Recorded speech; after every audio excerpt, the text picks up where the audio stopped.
Juan Carlos Garanton, do estúdio Torres Plaza Araujo, da Venezuela, vai nos mostrar agora um pouquinho do que, de repente, um pouco das angústias deles também, né, que como país grande também tem sofrido muito nos últimos anos. Sí. Siempre es una buena introducción, de verdad que en primer lugar quiero agradecer a FGV Derecho por la invitación que nos formularan, a los amigos de Machado y asociados. Siempre es un gusto estar acá, ya es la tercera vez que nos toca. Me disculpan por favor el español, lamento mucho no saber portugués. Siempre puede ser muy útil para comunicarse con los brasileros y especialmente con las brasileras, que son tan encantadoras y se ha convertido en un freno natural. El caso de Venezuela, y yo lo sé de entrada, la gente ve Venezuela, ve un venezolano y sale corriendo a otro lado, pues no tenemos historias alegres que contar, lamentablemente. Sin embargo, no todo es triste. Ahorita voy a empezar con una revisión de aspectos que tienen que ver con… Perdón, ¿tienes el… que tienen que ver con las circunstancias de política económica venezolana. Una mañana, conversando informalmente, César me decía, hay cosas que van a ser difíciles. No me lo decía en mi exposición, pero estoy seguro que lo tenía en mente. A ver cómo se desarrolla la circunstancia en nuestro país y qué expectativas podemos tener hacia futuro, ¿no? Alrighty. Ok, entonces, un poco para ubicarnos en la circunstancia de nuestro país. Para el año 2013 el PIB creció simplemente en 1.4%. Para este año se prevé que haya un decrecimiento del Producto Interno Bruto de Venezuela, quizás muy bajo, 0.4%. El déficit fiscal del Estado venezolano es de 17,2% del PIB para el 2013. Esta brecha se va a ampliar en el año 2014. Esto ya es una realidad. Esto es un desideratum como el de Chile o el de Colombia de mantener unas cuentas fiscales equilibradas, no se va a cumplir en el caso venezolano en el corto tiempo. Hay una reducción de reservas internacionales a 21.000 millones de dólares. Eso parece mucho, sin embargo, no es tanto. Fíjense ustedes que el servicio de deuda que tuvo que pagar Venezuela a finales del mes de septiembre fue por 7.000 millones de dólares y eso no incluye los 5.000 millones de servicio de deuda que tuvo que pagar Petróleos Venezuela la semana pasada. Los bonos de la República Bolivariana de Venezuela, en particular el B-bono, un bono global 27, es decir, que se redime en el año 2027, tiene una tasa implícita mayor al 12%, bueno, todos los bonos de Venezuela tienen tasas implícitas mayores al 12% de rendimiento en dólares. Esto es a los efectos de su emisión inicial. No estamos contando la circunstancia de los descuentos adicionales de mercado. Y recientemente Standard & Poor's redujo el rating de los bonos de Venezuela a CCC+. Esto es mucho más abajo de la categoría de junk bond y solo superado hacia abajo por los bonos emitidos por Ucrania, lamentablemente. A esto se suma un escenario muy particular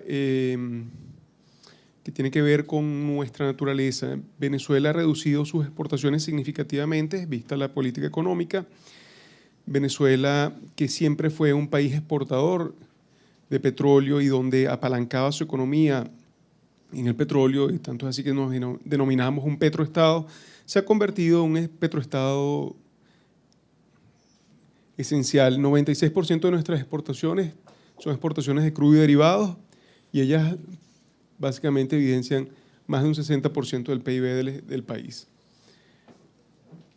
Ha habido una reducción en la producción de crudo, con la gran ventura de que durante los últimos 5 años los precios del petróleo han estado significativamente elevados, aun cuando hubo un bajón en el año 2007.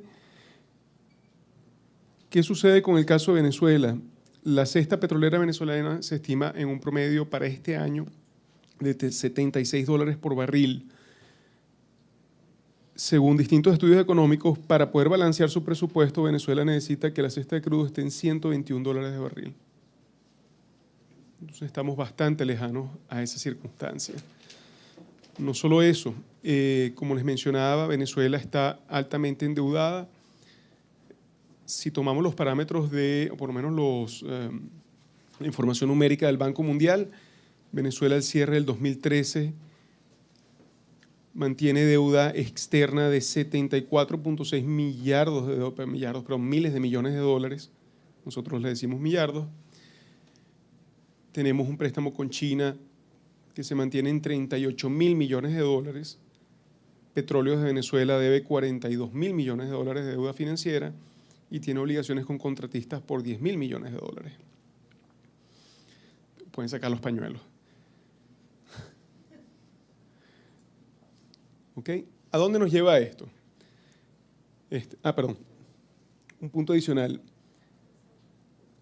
Petróleos, hasta la República Bolivariana de Venezuela, hasta el gobierno de la República Bolivariana de Venezuela ha venido reconociendo la necesidad de apalancar el desarrollo de Venezuela con un incremento de producción.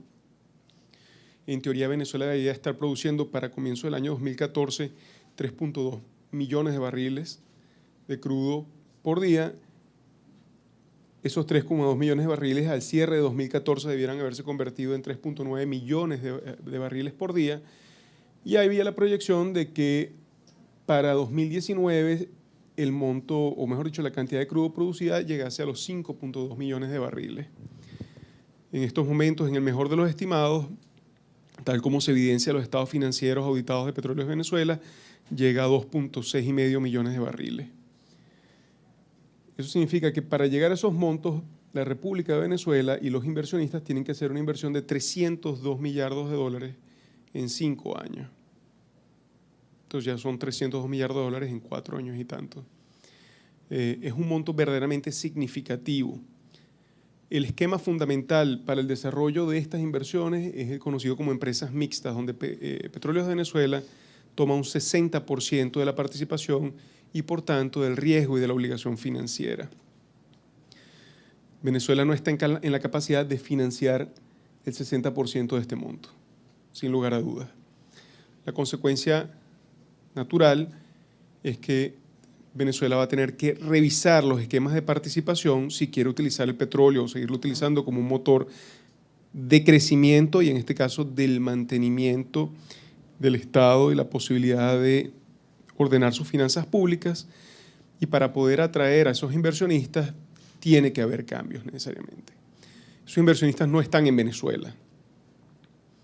En Venezuela el parque industrial y comercial se ha reducido un 70% en los últimos 10 años. Y la circunstancia macroeconómica hace muy difícil, por no decir imposible, avanzar con un desarrollo de inversiones apalancado en capital venezolano.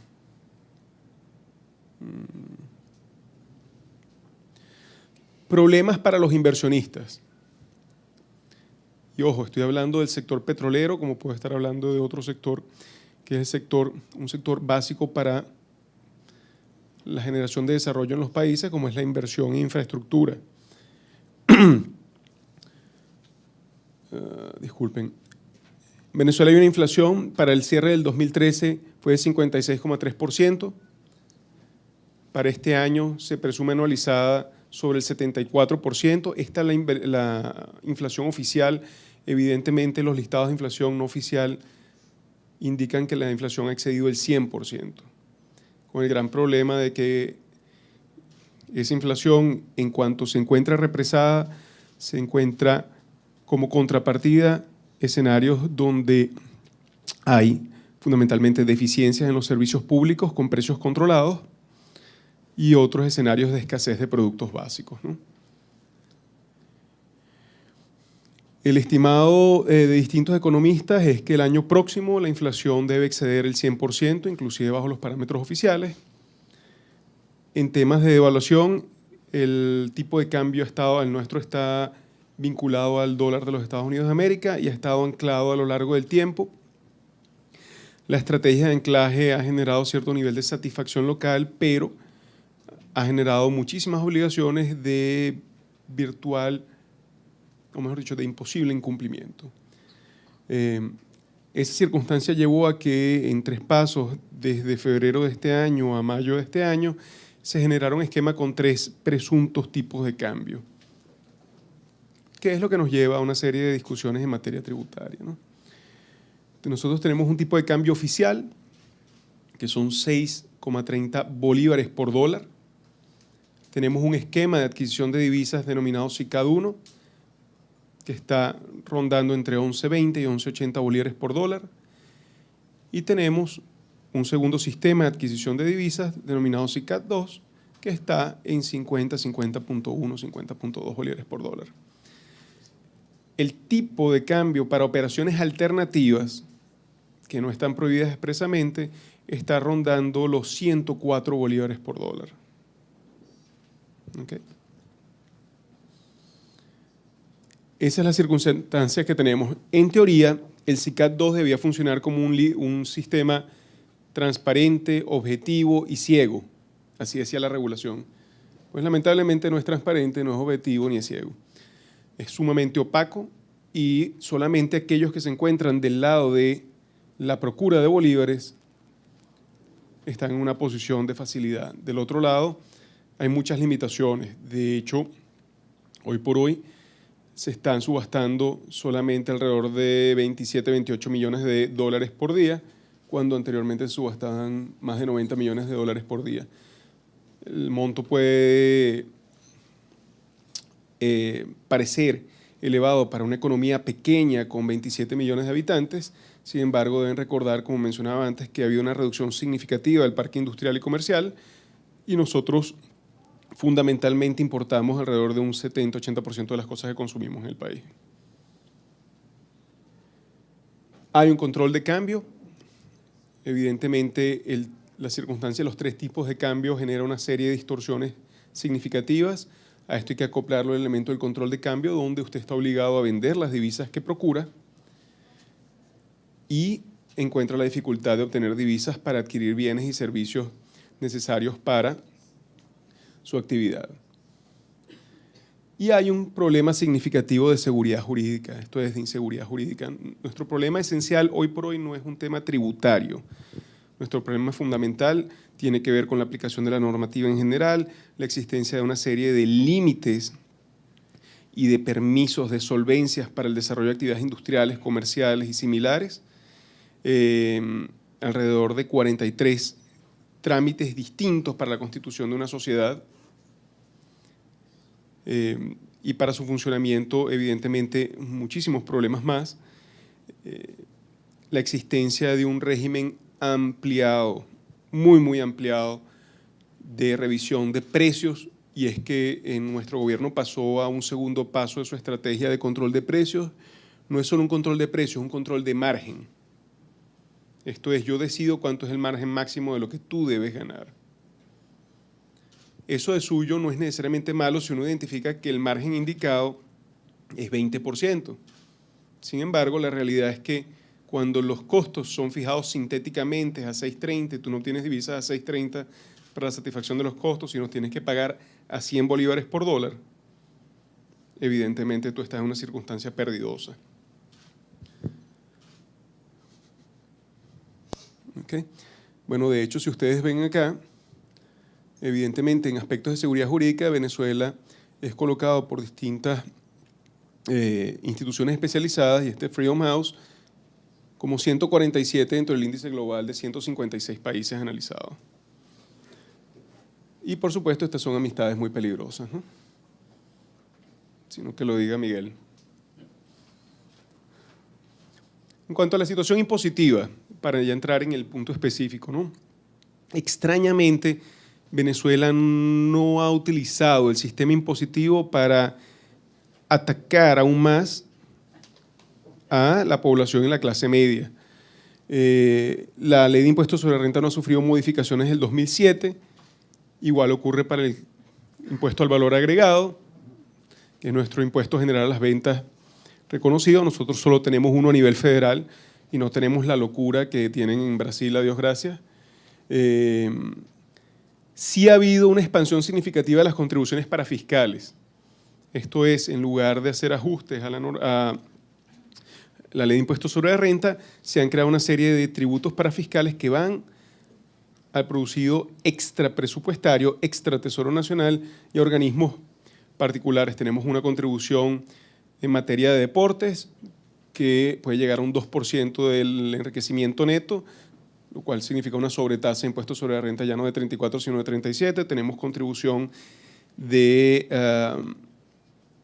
antidrogas, deportes, contribuciones sociales, que pueden elevar el tipo impositivo sobre renta neta quizás hasta un 45%, y tenemos contribuciones también que son fijadas sobre base bruta, como es la contribución de ciencia y tecnología, que puede llegar a ser un 2% del ingreso bruto, lo que la hace extremadamente regresiva, así como una serie de contribuciones especiales por área de industria, como puede ser en el sector telecomunicaciones, como es claramente en el sector bancario, como es en el sector de empresas de seguros, que normalmente oscilan entre 4 y 5% de los ingresos brutos de las industrias.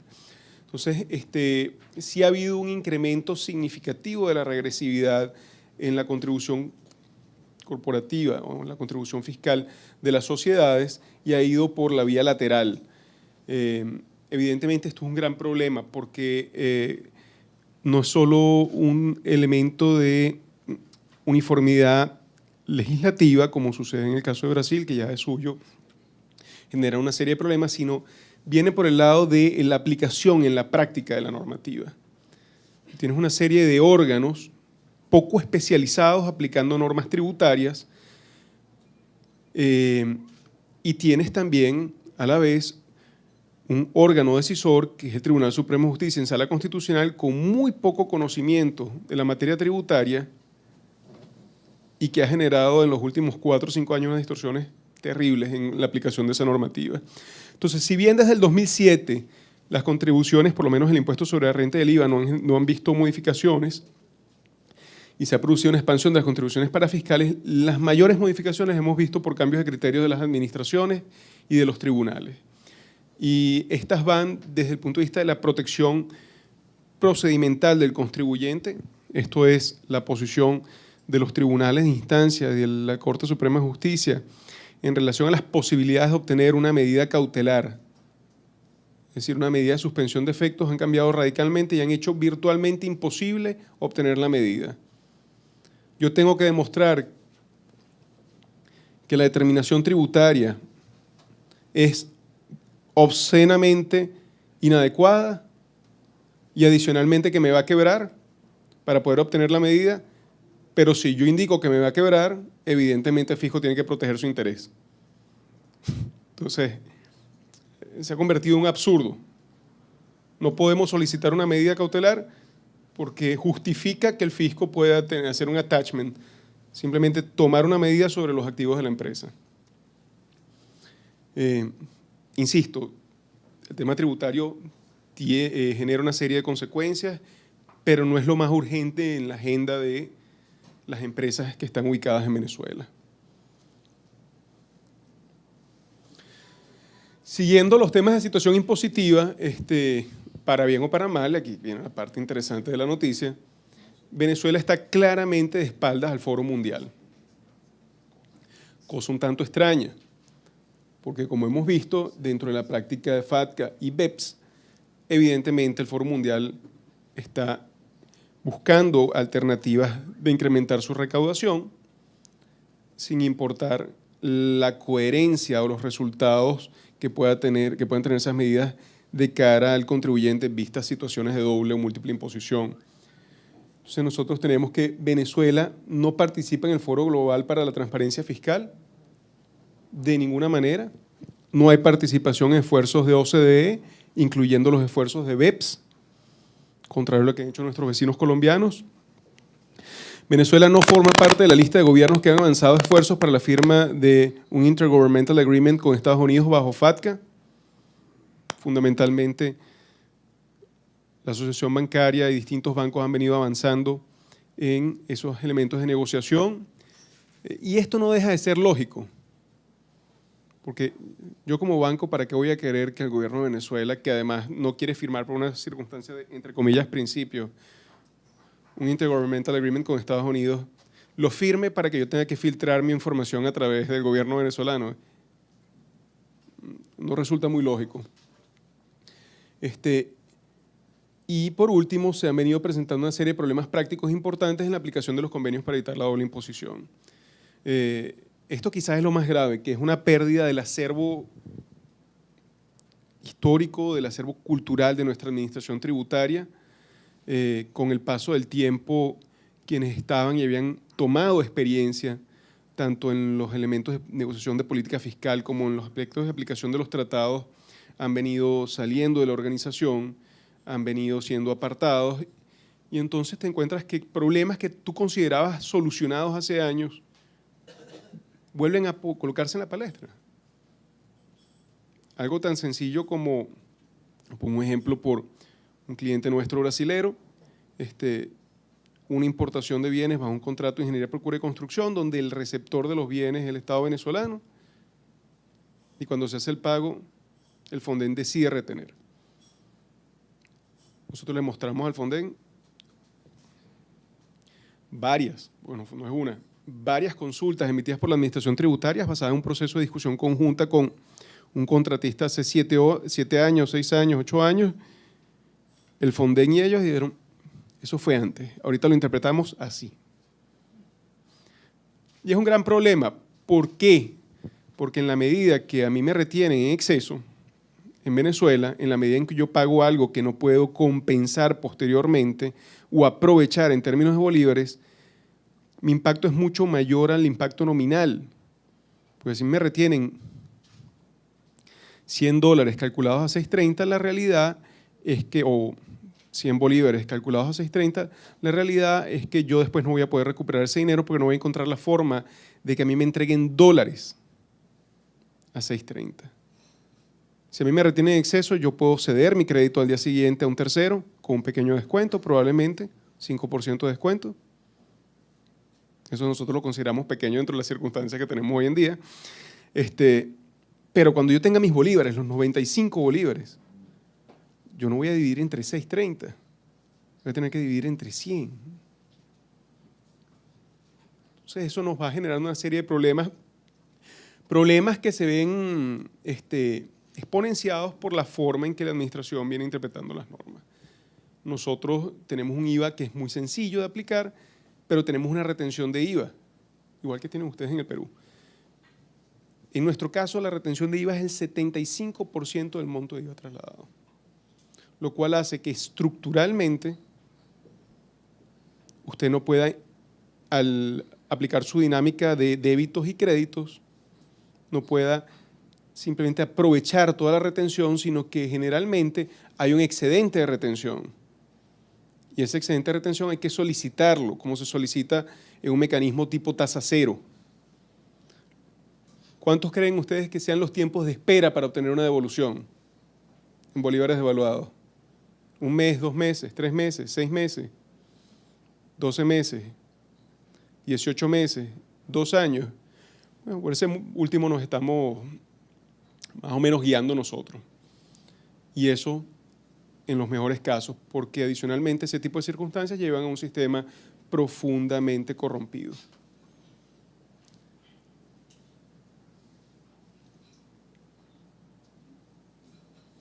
¿Ok? En lo que se refiere a la circunstancia de la aplicación de incentivos fiscales, normalmente este es un planteamiento de grandes proyectos y como hemos mencionado, la circunstancia en Venezuela o el desarrollo de Venezuela probablemente pase por el inicio del desarrollo de grandes proyectos, nada por un elemento de posibles rebajas de impuestos y otras de estabilidad. Nosotros hasta ahora siempre hemos apostado a la circunstancia de la posibilidad de lograr un elemento de estabilidad bajo un régimen especial que está en la Ley de Promoción y Protección de Inversiones, porque el caso de las rebajas de impuestos, sobre todo en las rebajas de impuestos directos, la rebaja tiende a perderse en la jurisdicción de origen de la inversión, porque lo que no grava Venezuela se grava en la jurisdicción de origen de la inversión. En particular, hoy en día que estamos en un escenario donde de manera mundial se aplican normas de antidiferimiento. Adicionalmente, la experiencia nos ha demostrado que para la mayoría de los proyectos, y como ustedes deben imaginarse, la mayoría de los proyectos, por lo menos infraestructura y construcción, están destinados al gobierno venezolano. Cuando se establecen rebajas fiscales, sobre todo en materia de impuestos indirectos, se convierte en un tiro al pie del contratista. El gobierno exonera las transferencias de bienes y servicios a sus entes y deja al contratista sentado con una montaña de créditos fiscales. Entonces, en esos casos lo mejor es tratar de identificar en el contrato con el gobierno todo este tipo de circunstancias para poder trasladarlo. Y como les digo, nada más que aquí pongo 4 láminas con una cantidad de decretos de exoneraciones y como ustedes se dan cuenta, vienen del 2007, 2008, 2009 y han servido poco para incentivar las inversiones en Venezuela. Ok. Bueno, vamos aquí, hablamos ya de la ineficiencia. Evidentemente, cuando uno se encuentra en estas circunstancias y uno está tratando de identificar cuáles son los problemas para el desarrollo de actividades o proyectos, hay un sinnúmero de posibles alternativas de interpretación, que son las graficadas acá y que ustedes pueden ver posteriormente cuando se les entreguen las láminas. Y es que el gran problema que tenemos, y de ahí viene la noción de buscar cierto nivel de estabilidad, está dada por una cantidad de aspectos no resueltos aún en la interpretación de la normativa. Entonces, ¿a dónde nos lleva esto? Los inversionistas siempre van a preferir claridad a la noción del beneficio fiscal. La falta de predecibilidad afecta la rentabilidad de los proyectos y hay una serie de otros aspectos a tomar en cuenta en la contratación con el Estado. Bueno, estos son simplemente algunos de los elementos de sensibilidades en el manejo de distintos proyectos. Los cuadros dependen de cada jurisdicción, en el caso nuestro estos son los esenciales. ¿Dónde están los aspectos críticos para terminar estos últimos 5 minutos? Ya yo hice referencia a la noción del IVA, las retenciones y la devolución, el sistema tipo tasa cero. El que genera más problemas hoy por hoy, y esa es la circunstancia de este año en particular, es la circunstancia de los distintos tipos de cambio aplicables. A comienzos de año, la Federación de Colegios de Contadores Públicos de Venezuela consideró que era simpático, me imagino que eso es lo que tenían en mente, que las compañías fuesen reconociendo la verdadera pérdida de valor del dinero en el tiempo. E hicieron un llamado para que bajo BENNIF, que son normas, principios de contabilidad generalmente aceptados en Venezuela, no por vía de la costumbre mercantil, sino por vía del dictado de la Federación de Colegios de Contadores Públicos, se tomara el SICAD, el tipo de cambio SICAD 1, a efectos financieros. Por supuesto, eso ha traído una serie de discusiones sobre si ese tipo de cambio se convierte en el tipo de cambio aplicable a efectos fiscales. Y tenemos esa discusión, no solo efectos de impuestos sobre renta, sino efectos de IVA y efectos de impuestos de aduana. Dentro de esa circunstancia, lo que era una gracia se transformó, como decimos en mi país, en una morisqueta. Porque 2 meses después se sancionó el SICAD 2 y subió el tipo de cambio a 50. Y ya esto se convirtió en una tragedia para la mayoría de los operadores en Venezuela, porque si bien un gerente de Venezuela quería reconocer poco a poco esa circunstancia de pérdida de valor de dinero en el tiempo, se colocó a un sinnúmero de compañías en una situación de quiebra técnica. ¿Qué ha sucedido? Hemos tenido una serie de discusiones e intercambios para identificar cuál es el tipo de cambio generalmente aplicable a las empresas desde el punto de vista financiero, cómo deben interpretarse los principios de contabilidad, en cuánto son aplicables en nuestro país, quiero decir, a los efectos de la determinación de los resultados de las empresas, simplemente por un dictado de la Federación de Colegios de Contadores Públicos, y cuáles son las consecuencias. Hay opiniones en todos los lados del argumento. Hay opiniones que dicen que es 6.30, que es 11 y tanto, hay otras que dicen que es 50, hay unas que dicen que es a los efectos financieros, pero no los efectos fiscales. Para aumentar la discusión, el Banco Central de Venezuela emitió unas circulares, que ni siquiera son actos de efectos normativos, son unas circulares internas, donde indicó que, bueno, si usted trae divisas por aduana, trae bienes y liquida en aduanas a 11.8 o a 50 punto tanto porque recibe divisas por SICAD o por 1 o 2, usted debe liquidar el impuesto de esta manera. Y no dijo más nada, pero la interpretación que le han venido dando las aduanas es que si usted no entra por el sistema de 6.30, esto es que usted solicita divisas y se le otorgan a 6.30, usted va por 50. el Banco Central emite una segunda circular y dice, eso es cierto, salvo que usted le esté prestando servicios a Petróleos de Venezuela, servicios pagados con el Fonden o con otros fondos del Estado. Y ahí ya esto sí se volvió una locura. Entonces no tenemos una respuesta precisa. Cada quien tiene la respuesta que más le gusta o que más le conviene. Y bueno, y hay una contingencia verdaderamente significativa, como les digo, desde el punto de vista fiscal, desde el punto de vista de control de precios. Pues en ambos casos hay que hacer un análisis de costos y gastos. Por último, en nuestra circunstancia también tenemos impuesto municipal sumamente regresivo, en la medida en que nuestro gobierno ha venido creando estructuras paralelas, entiéndase consejos comunales, ha venido tratando de drenar recursos de las municipalidades para atribuirlos a esos consejos comunales. La consecuencia es que esos municipios que antes recibían, no solo tienen el ejercicio del poder tributario originario, sino que recibían una participación federal, ya no la reciben o la ven mermada, tienden a atacar al contribuyente empresarial, incrementando las alícuotas, que como puedo decir, antes estábamos hablando de un 0.5% de los ingresos brutos, hoy en día podemos estar hablando de 5, 6%, 7%.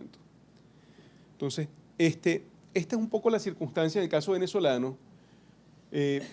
¿Dónde está el aspecto positivo? ¿Dónde está lo que los sajones llaman el silver lining? Necesariamente Venezuela tiene que acometer cambios.